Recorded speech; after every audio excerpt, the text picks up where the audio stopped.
هذا يقف يسكت ضيق إنه حاجة دولة ده على التعوين دولة ده حكم اللي بقول كده على رأيي مس ينكر كده أفرت الجردينني هو أنت قال كيجا ولو كانت تيجي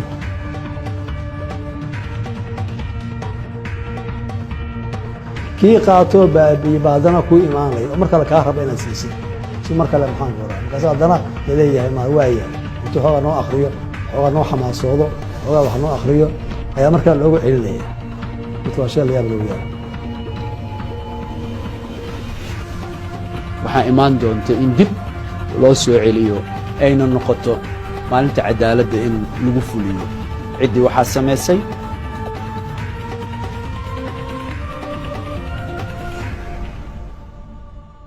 dunidu waxay dagaal kula jirtaa cidhibtirka musuqmaasuqa oo la isla wada yaqiinsan yahay inuu yahay faqriga waalidkii haddii wadamada dunida ee shiinuhu ka mid yahay aad aragtay maayer ku-xigeen loo daldalayo musuqmaasuquu ku kacay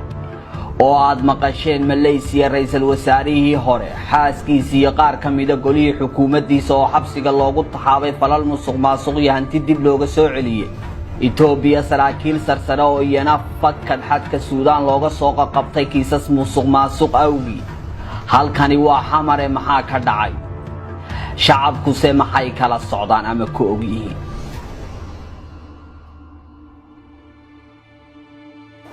waxaa noo muuqatay kala duwanaanshaha qaababka musuqa iyo boobka hantida ummadeed ee siyaasiyiinta Soomaaliya ay ku kaceen waxay ka fursan weyday baaxadda ay leeyihiin boobka iyo dhaca halkan ka dhacay waa Muqdisho inaan 2 iyo 3 barnaamijba ku soo qaadan qalinka ummadda iyo ka baayac mushtaraynta siyaasadda haddii aynu barnaamijkeennii hore ku soo qaadanay markana bal hantidii maguurtada ahayd ee dawladda dhulkii danta guud iyo goobihii ka caaganaa u adeegsiga waxaan dad shacab ahayn sidee laga yeelay jardiinooyinkii iyo boostooyinkii caasimaddu halkay ka bixeen kaalmihii shidaalka ee dawladdu lahayd halkay ku dambeeyeen dhulkii xeebtii hore loogu yiqiin dimaaya mirinta waaliid ee meedayana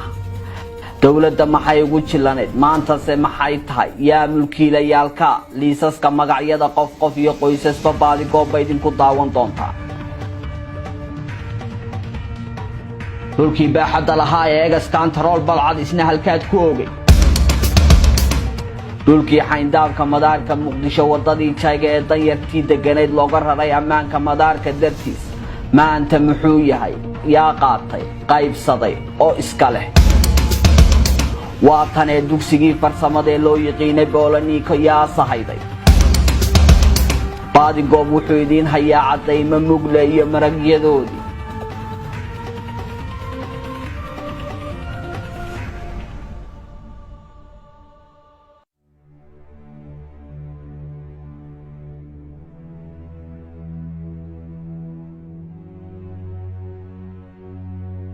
Muqdisho waxay lahayd goobo nasasho caasimaddu waxay lahayd shaaracyo leh goobo basaska laga raaco waxay lahayd jardiinooyin lagu nasto waxay lahayd xeebo qurxoon oo deganaanta ka caagan oo waxay lahayd kaalmo shidaal oo dawladdu leedahay waxay lahayd goobo ka caagan degaamayn iyo dhul ummadda loogu adeego oo cid gaar ah lahayn yeelana karin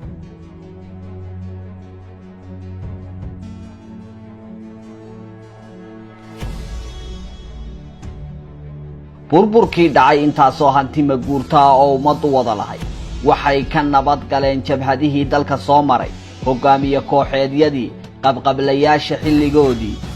xukuumaddii carta lagu soo yabyabay maxaakiimtii iyo wakhtigoodii iyo weliba xukuumadihii ku meel gaadhka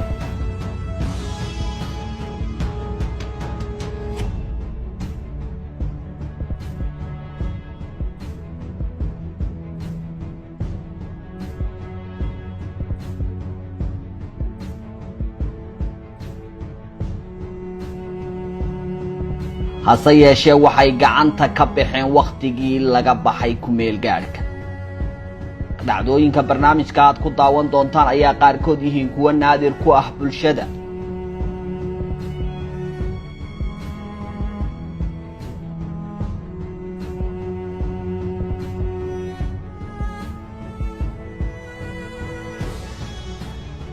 aan ku horeeyay muqdisho taariikhdu golkii ay ahayd 29 bishii 9 2013 waxa soo baxay xeer madaxweyne xeer number 117 kaasoo ujeedkiisu yahay dib ula wareegid dhul danguuda xeerkaasi oo soo saaray madaxweynihii hore dawladda federaalka Soomaaliya mudane Xasan Sheekh Maxamuud ayaa u dhignaa sidan madaxweynaha jamhuuriyadda federaalka Soomaaliya markuu arkay qodobka 87 xarfihiisa ba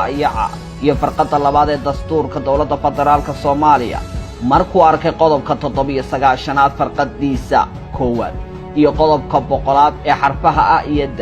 ee dastuurka dawladda federaalka Soomaaliya markuu arkay warqadda sumadeedu tahay tan halkan kaaga muuqata ee ku taariikhaysan isla 29 bishii 9 2013 kuna saabsan soo jeedinta wasiirka arrimaha gudaha iyo ammaanka qaranka ee waqtigaas markuu arkay tixgeliyay in loo baahan yahay in la sugo nabadgelyada garoonka diyaaradaha caalamiga ee aadan cadde markuu tixgeliyay in loo qabo baahi aad u weyn in la sugo nabadgelyada dalka guud ahaan gaar ahaan gobolka Banaadir wuxuu madaxweyne Xasan Sheekh Maxamuud soo saaray xeerkan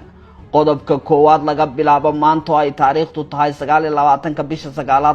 2013 wuxuu madaxweynuhu soo saaray xeer dib loogu la wareegayo dhulalka ku yaala wadada Jayga iyo agagaarka garoonka diyaaradaha ee aadan cadde kuwaasoo ay hore u lahayd dawladii Soomaaliya waxay dawladda federaalka Soomaaliya si qasab ah dib ugu la wareegaysaa si dangu dib loogu celiyo sida uu qabo qodobka 26aad farqadiisa labaad ee dastuurka qodobka labaad wuxuu xeerkani farayaa wasaaradda arrimaha gudaha iyo amniga qaranka bacdama uu xil weyn ka saaran yahay nabadgelyada iyo xasiloonida gudaha dalka inay 10 casho gudahood kaga saarto dadka degan dhulkaasi si loo sugo ammaanka garoonka diyaaradaha caalamiga ee aadan cadde iyo guud ahaan gobolka Banaadir qodobka saddexaad wuxuu xeerkani dhaqan galayaa isla marka uu saxeexo madaxweynaha dawladda federaalka Soomaaliya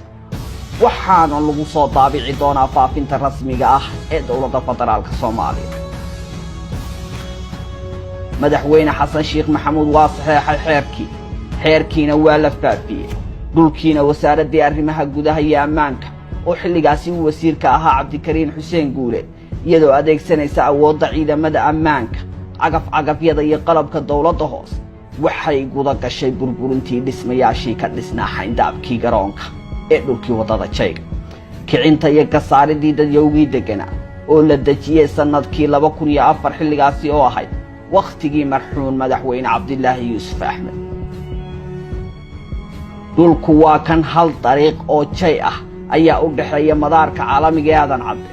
dariiqaasi oo loo yaqaano Jayga waa xayndaabkii madaarka suurtagal sinaba uma aha deegaameen iyo daara laga dultaago waqtigaasi dadweynihii laga raray halkaas laga dumiyay dhismayaashoodii waxay u hoggaansameen awaamiirtii madaxweynaha waxa ay aqbaleen xeerkii madaxweynuhu soo saaray oo la meel mariyay sidaasina waxay uga wada guureen dhulkii madaxweynaha iyo wasiirkiisii daaqiligu ay ugu arriminayeen liajli ammaanka madaarka dartii hayeeshee xeerkii madaxweynuhu soo saaray soo jeedintii ka timi wasiirkiisii ee ahayd in dadkaasi rayidka dhulka laga kiciyo ka arrimintii ammaanka madaarka ka talintii aayaha qaranka iyo iridaha laga soo galo si loo sugo ammaankooda dabadeed maxaa dhacay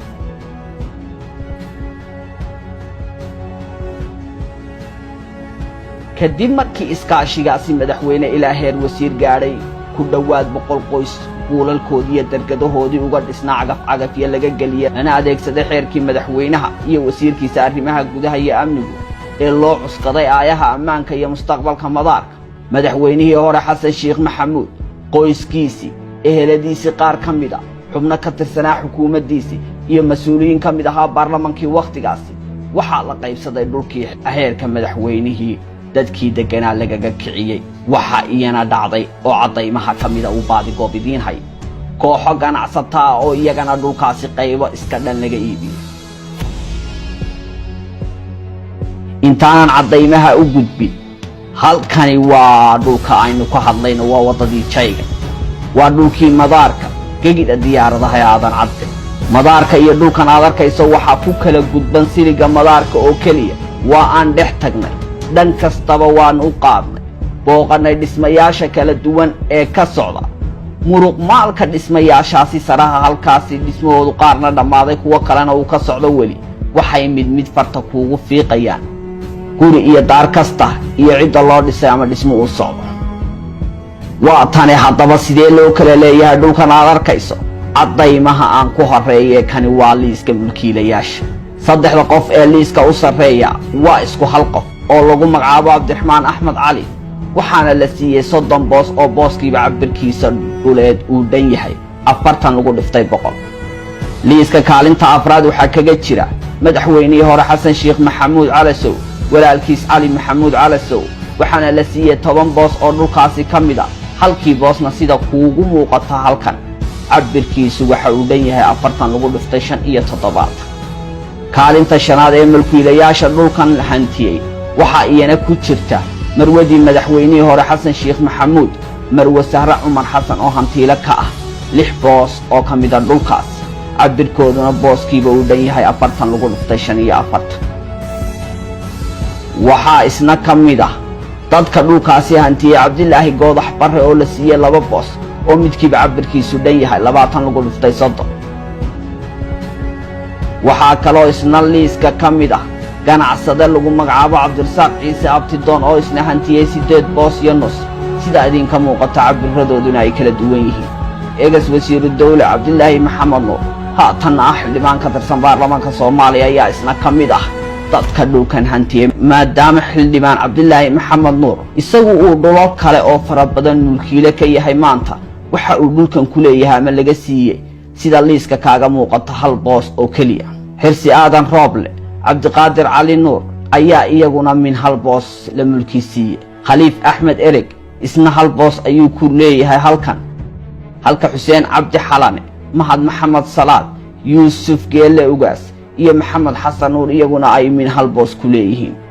madaxweyne Xasan Sheekh Maxamuud walaalkiis kale oo lagu magacaabo Xuseen Sheekh Maxamuud Calasow isna waxa la siiyey 1 boos sida halka kaaga muuqata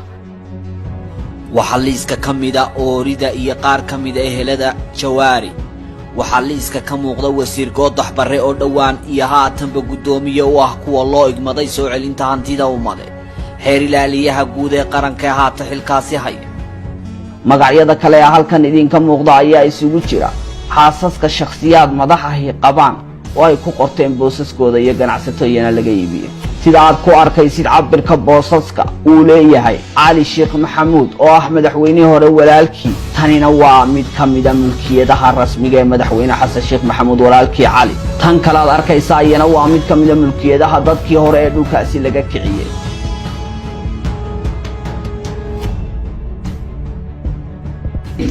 إن لبي توانكي صبحنا هي صبح ciidamo aad u fara badan ay ahaydna lagu soo daashay meeshaasna waxaa deganaa dadka ay u yaqaaneen birmageedida kumaan kun qaxooti oo cooshada u dhiseen ayaa deganaa waxay ahayn dadka u jilicsan oo birmageedida la yiraahdo oo ay tahay in iyaga loo gargaaro diinta muslimkana ay tiri fuqarada waxa la siiyo in adduunkana uu maxay ahayd birmageedida u bixiyay waxay ahayd dad aan haboonayn in lagu xadgudbo laakiin waxa loola dhaqmay si aan taariikhdu iloobayn oo cadawtinimo aad u duxadheer oo islaamnimadu aanayba meel ka soo galin bay ahayd arrin muruga badan bay ahayd ciidamo fara badan oo Soomaaliya isugu daran bay ahaayeen waxay wateen hubka ay noocay wateen ma sheegi karo wallahi aniga 77 miya loo socdaan bay siriyo macnaha ma xaaladii inta ula dagaalami doonaa dad birmageeda ama masaakiin ah arrin oo maxay ahayd ku haboormeen ahayn waxa dhacday in cagtana la mariyay maxay ahayd nuska saaciintiina gaarin cagtana la mariyay in ciyaalkii la carnay in maxay ahayd la dhaawacmay waxa ugu daraa dadkii jiingada u dhisnaayeen lagu dumiyay oo musbaarada ay dhakada ka wada mudeen dadkii cooshada u dhisnaayeen ay inay dabba uu ka kaco ay ku sibteen adiga qof weel qaaday iyo qof ka qaaday meena jirin qof walba meesha ay ciirsan ka dhaay ciyaalkii ula carartay arrinkaas asaga markuu nagu dhacay hay'ada gargaar baa lagu noolaa macaawinan meesha ku cuni jirnay hay'adihii deegooraan dib u helna amaan isu doonanaaba waxay noqotay mar alle anay noqotay qof walba meesha ciirsan ka dhaay carartay waa la kala orday biyo ma jirin gaadiid ma jirin wax la qaataa ma jirin oo cooshadii cagaf baa martay maxay ahayd anagoo gacmo maran baan meeshii ka cararnay waxaa dhacday dhulkii saas ahaa oo dadkii birmageydada ahay oo fuqarada ahay oo masaakiinta ahay laga jebiyey waxaa dhacday maantay in ay u jeexan yihiin wasiiro iyo xildhibaano iyo madax iyo ganacsato war ilaahay baan idinku dhaariyey islaamku in fuqarada wax la siiyo oo laga gargaaro miyuunu qabin war ma diintii baan ka noqonnay waan islaan lahayn war dawladda miyaa wax loo sheegi karin oo maluuqado kalean ku kala dhalanay oo la oran karin war dadkii nimeen dhulkay nugu jiideen cagafayna bariyeen waana biraayeen taagay nugu jiideen wax aan la arag oo la maqal bay nugu sameeyeen dhaawacii baan la naallaa gidaaradan la naallaa dhulkiina waxaa dhistay wasiiro xildhibaano gudoomiye baarlamaanka madaxweynaha ehelkiisii waxaan ku niri gabadha hadda meesha ee dekada loo bixiyey dekada qalalan gabadha dhisanaysaan u nimaalin waxaan ku niri walaal macaanto dhulkan hanti qarab baa nala kaga qaaday dad sabrolooga iyo dad oobasi baan isugu jirnay balna fiiriyo dee sharciga noo fiiri waxay tiri anuu dikaraati madaxweynaha wataa haddii shalay uu idin siiyey adeerkii cabdiqaasina maanta adeerkii xasan sheekh maxamuud baa isiiyey tiri waxaan ku niri waaya haddii saataa walaal waraaqa aadaystana si natus baan ku niri waraaqihii markayna tustoona qarinay ayaan waxaan ku niri walaal haddii saas tahay ood adigu awooddaa maanta aad leedahay askarna intay nagu didhaa beerkana laga tumay talaal aan harsanayna xitaa cagaf bay amartay in lagu jaro qoraxdii oo aad u kululayday maars ahayd anagoo taagan waan ku niri walaal waxaan rabnaa inaad marka madaxweynaha noo geyso oo adigu awoodda addaadaada aan isaga soo cabanno dee kitaab buu noo maro waxaan ka midnahay dadkiisii madaxweynaha noogee bal aan isaga soo cabaanay waxay ku tiri waxaa lama qoree haddaadan meesha ka tegin luguhiinu dhiig bay hoorinayaan wallaahi askar bay noo dalabtay gabar ilig xitaa basoolad looga jabiyaa ku jirtay aniga daqar baa i gaaray waa nala dilay sida xaal u dhacay oo tan ah haddiiba la yidhaahdo heerkii madaxweynuhu shacabkii deganaa dhulkaasi kaga kiciyey ma ahayn mid ammaanka madaarka loogu danaynayo bal sharciga dalku muxuu ka qabaa in dhul danguud ah madaxweynihii dalku xeer madaxweyne kaga raro dadkii rayidka ahaa ee deganaa ku celiyo danguud dabadeed isaga iyo qoyskiisii iyo saaxiibadiisii xukuumaddu ay kala qaybsadaan bar kalena ganacsato ka iibiyaan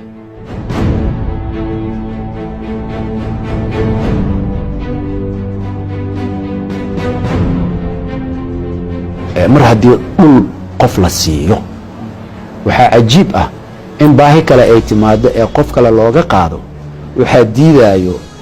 saldhigga dhulbixinta qodobka afraad saldhigga dhulbixinta ee qodobka afraad faqraddiisa afraad wuu amraa amaruu bixina wuxuu leeyahay waxaa ka reeban amar waay in dhul qof laga qaaday la siiyo qof kale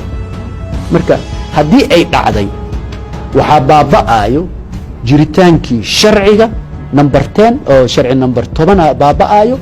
waxaa kaloo baaba'aayo damaanadii qofkaani siinaysay dhulka shalay damaanadii lagu siiyey ayaa meesha ka baxayso marka qodobka afraad faqraddiisa afraad aa diidaayo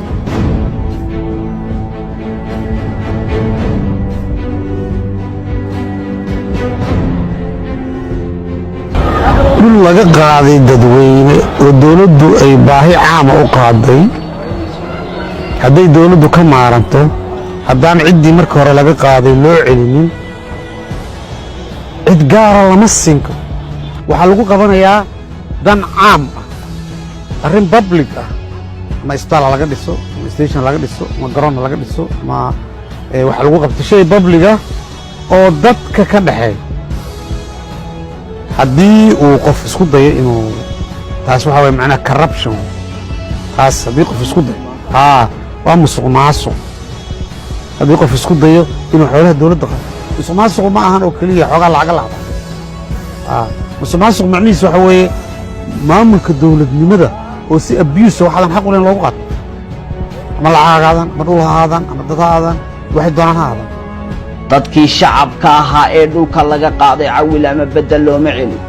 keliya waa laga kiciyey bal mar kale sharciga dalku muxuu ka qabaa haddii dhul danguud ah dadka laga raro oo dawladii u baahato kadib baahidii dawladdu meesha ka baxdo miyaa la iska kala qaybsanaya ma madaxweynaha ayaa qaadanaya mise ganacsatada ayaa laga iibinaya mar kale aan sharciga dib ugula noqonno waxaan leenahay dhul kasta oo dad hore looga qaaday oo magac dawladeed yeeshay noola oosto kasta haddii la keeno looma celin karo ciddii laga qaaday eedanahay xuquuq baa la lumiyey qof lahaa marka hore laga qaaday dabadii cid kale la siiyey dacwad baa u furan dowladdii ka qaaday ayaa la dacwayn karaya waxaa lagu dacwaynayaa warqaddii ay dadkan cusub ku siisay ay tiri waxaan siiyey dadka noocaasa ayaan u sharciyeeyey taa ayaa maxkamad sare dhigay ciddaas marka waxaa looga soo celinayaa si sharciya as a legal way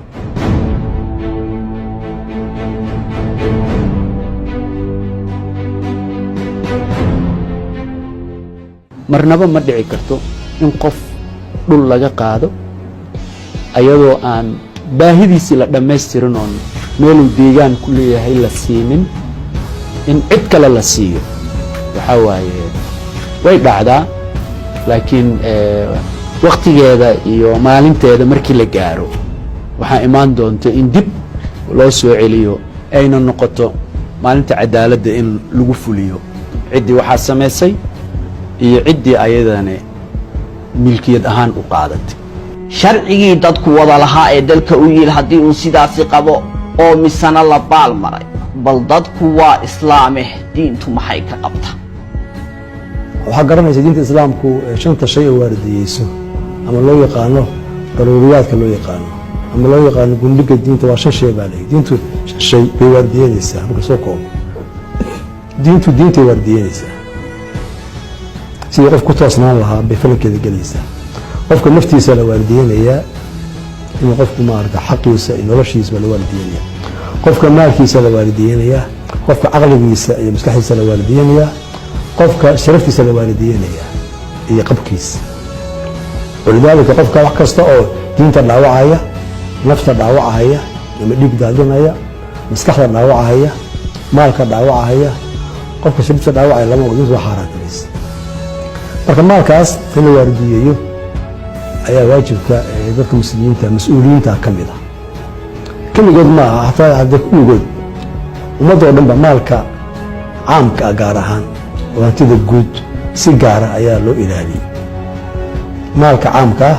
waxaa loo tiiriyey inuu ilaahay iska leeyahay rasuulkiisa baa loo tiiriyey maslaxadda caamka waxaa maaragtay sharaf ugu filanba in ay qaadato teetalka ah ilaahay rasuulkiisa baa iskale waxaas in la yidhaaho si loo xurmeeyo looga boqo oo loo qadariyo marka maalka caamkaha ka mid ah nabigu sal allahu alayh wasalam xadiiskuu ku leeyahay uu bukhaari warinayo ina rijaalan yatakhawaduuna fii maali illahi bikayri xaq dad waxaa jira maalka ilaahay iska dhex dabaalanaya maalka ilaahay waxaa loo jeedaa maalka caamkaa loo jeeda ayaa wax kasta ilahay leeyahy subxaana wa tacaala laakiin wixii insaan leeyahay uu sheeganayo si gaara asagu maarata baa looga hadlaa marka hantida guud ilaahay baa loo tiiriyey xurmadeeda la muujinaya marka wuxuu xadiidku leeyahay dad waxaa jira xoolaha ilaahay iska dhex dabaalanaya kuwaasi falahum الnaaru yowma alqiyaama kuwaasu naar bay leeyihin maalinta qiyaame waa dad xaradii ilaahay u dhacay wey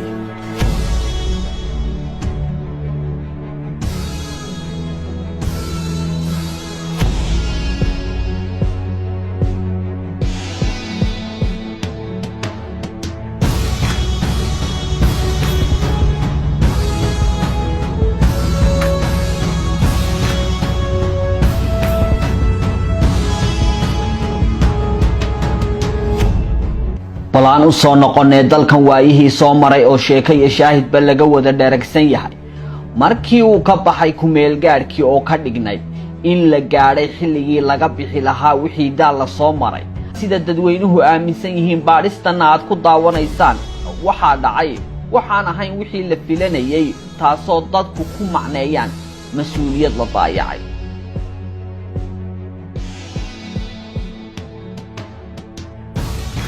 siyaasadii dalka lagu maamulayay waxay raacday dhabbadii dadku u soo joogeen ilaa sannadii 2000 ee ahayd in taladu ka go'do qof ama laba qof xilliyadii cabdiqaasim cabdilaahi yuusuf ama sheekh shariif iyo shariif xasan waxay noqotay tale ay jiheeyaheeda garwadeenka yihiin 3 qof oo kala ahaa xasan sheekh faarax cabdiqaadir iyo cabdikariin xuseen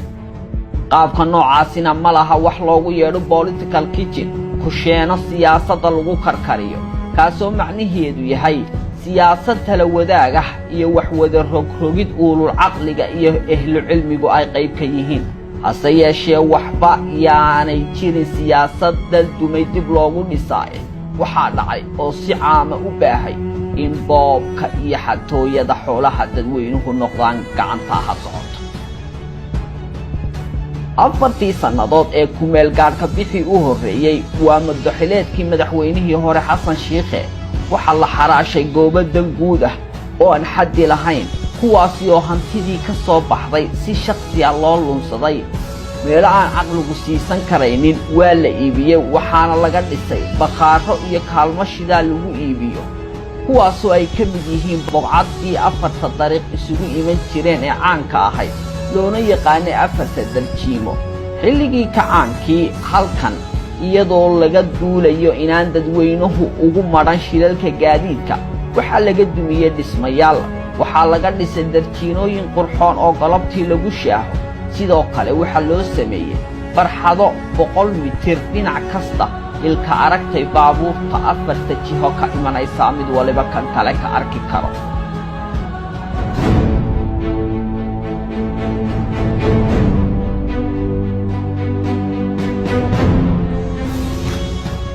afarta jardiino ma yidhi dadku waxay u maleeyeen inay jardiino ahaayeen jardiino ma ahayne meesha hadba iska jaraan laba wado oo aragtida darawalladu ay dhib ku tahay waayo xagal toosan ayay waddooyinka isu jarayeen marka labadii gaari ilaa ay isku soo dhowaadaan isma arki karin kan midigta ka soo socda iyo kan labada sidaas isugu soo socdo mar danbaa qaladkaas la fahmay dowladdii waxay kicisay reerihii iskuwarkaas ku jiray si aragtidu ilaa 200 mitir ninka sidaas yidhaahdo oo u jeedo gaariga soo socdo oo midka tooska ku soo socday midka dadka ka soo socda aysa isku dhacdo markii meeshii la baneeyey kadib fikir waxaa soo baxay meeshii sidaan u fool xumaanay yacni dhan kalena ha looga faa'iidaysto markaasaa la dhireeyey meelo yar yaroo la fadhiistana oo loo yeelo xaafaddina ay nafaas u naqatay xaafaddii yareydoo dadka laga saarayna waxay dareentay meel nafaasoo ama carruurteeda ay ku soo ciyaaraan ama waayeelkuba ay fadhiistaan marka dambena dhir yeelato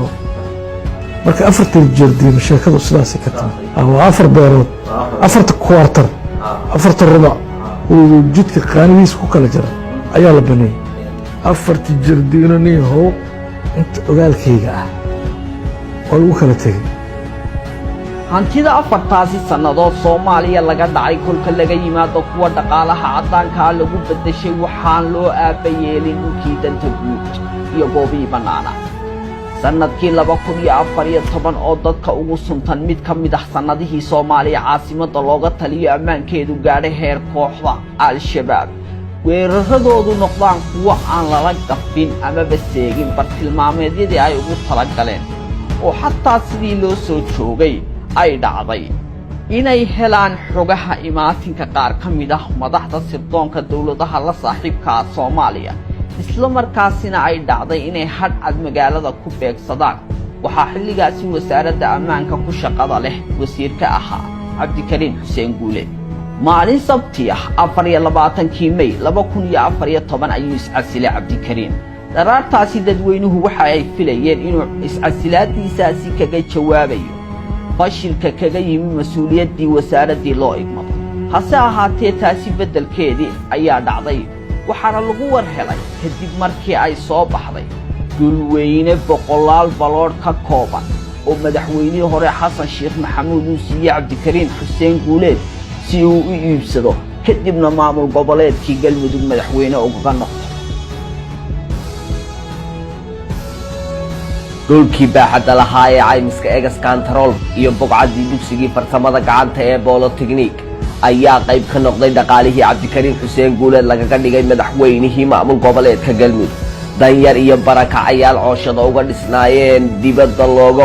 loo adeegsay awood ciidan lagana kici kadibna dhaqaalaha doorashadaasi lagu galay ayaa laga sameeyey dhulkan badh waxaa loo qaybiyey xildhibaanadii dooranayay madaxweynihii Galmudug qaar waxaa la siiyey oo haatan dabaqyo dhaadheer iyo dhul loogu sheegay inay yihiin goobo waxbarasho oo gaar loo leeyahay ay uga dhisan yihiin shakhsiyaad caanka ah siyaasadda soomaaliya oo qaarkood halkan waa muqdisho maayarra ka soo noqdeen kuwo kalena soo hogaamiyeen aqalka baarlamaanka dalka soomaaliya qaarkoodna hay-adaha nabad sugidda iyo socdaalka madax ka soo noqdeen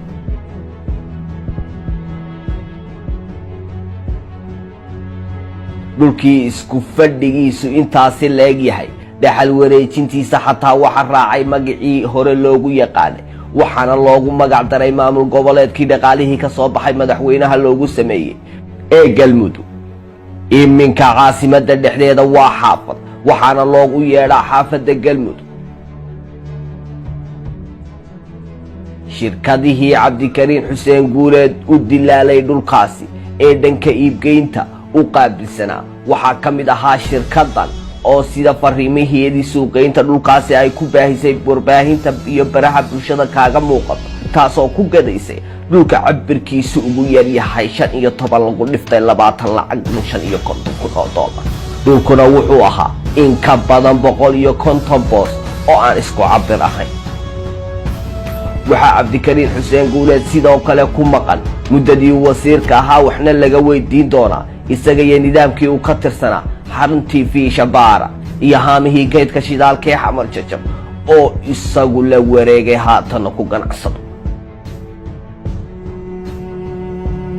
kaalmihii shidaalka ee dowladda isgoysyada badankooda muqdisho meel walba ku yiil kaalintii ugu weyneed ee lambar 4 ku tiil haatanna halka loo yaqaano lagana dhistay hoteelka afri dhammaan waa lagu kala huleel mid ganacsato laga kireeyay kuwaasoo lacagaha kirada sida xoogahani ayna siinayaan ama tilmaamayaan laga sii qadintay 20 sannadood muddo ku siban waa ilaa 2040 maanta qiyaadada waxaa imaan qof kasta qiyaama wuxuu maaragtay uu xaday oo maalka caamka uu ka xaday asagu siduu keenaya ayagu nool buu keenaya hadday geel yihiin hadday ari yihiin hadday lacag yihiin hadday dahab yihiin hadday baabuur yihiin hadday guryo yihiin wax kasta sidoodii ah weliba asagoo sida awood baa loo siinayaa inuu xambaaro asagoo sida ayuu la imaanayaa qiyaamaha si lagu fadeexeeyo oo maxaanku lagu facsharo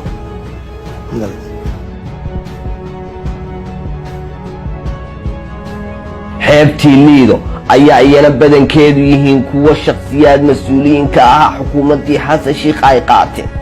wasiiru dowlihii hore cabdilaahi maxamed nuur ayaa ah shakhsiga ugu badan ee haatan dhulxeebeedkii dimaayo miritawaalid ee gacanta ugu gujiyo maqaayadda cuntada iyo cawayska ee loo yaqaan beach view oo baaxad dhuleedkeedu intaasi leegyahay ama ku fadhiyo oo sidaad barnaamijkeena hore ku daawanayseen ka mid ah ganacsiyada uu mulkiilaha ka yahay ex wasiiru dowlihii maaliyadda haatan ah xildhibaan ka tirsan aqalka baarlamaanka soomaaliya hantida dhuleed ee kale ee uu liida ku leeyahay xildhibaan cabdilaahi maxamed nuur waxaa ka mid ah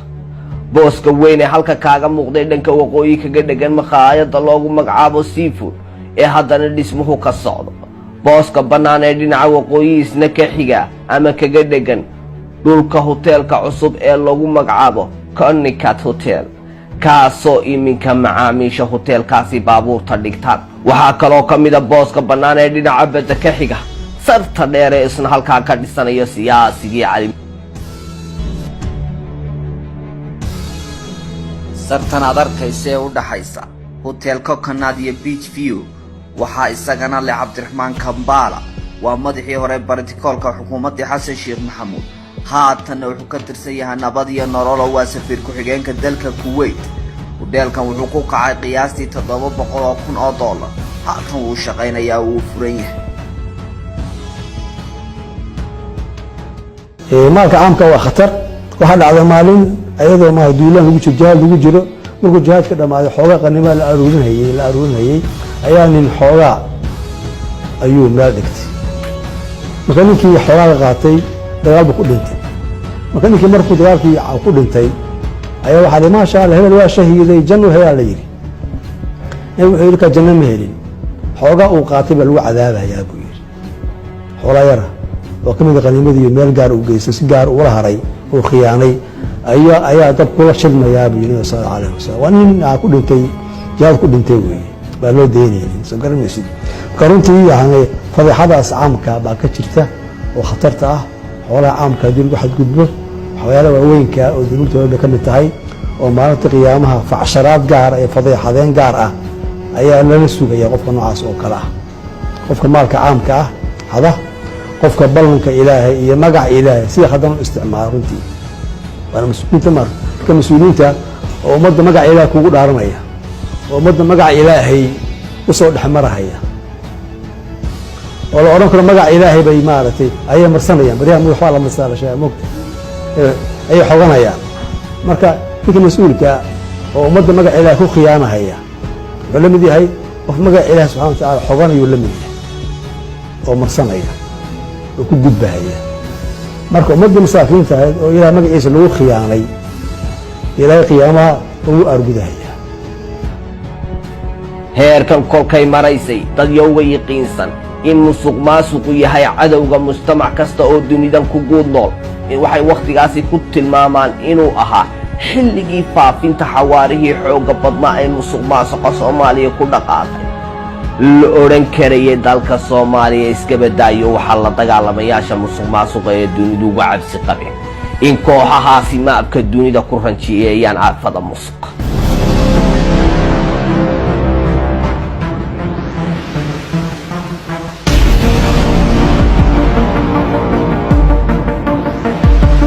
madaxweyne farmaajo iyo ra'iisul wasaare khayre maxay tallaabo ka qaadi doonaan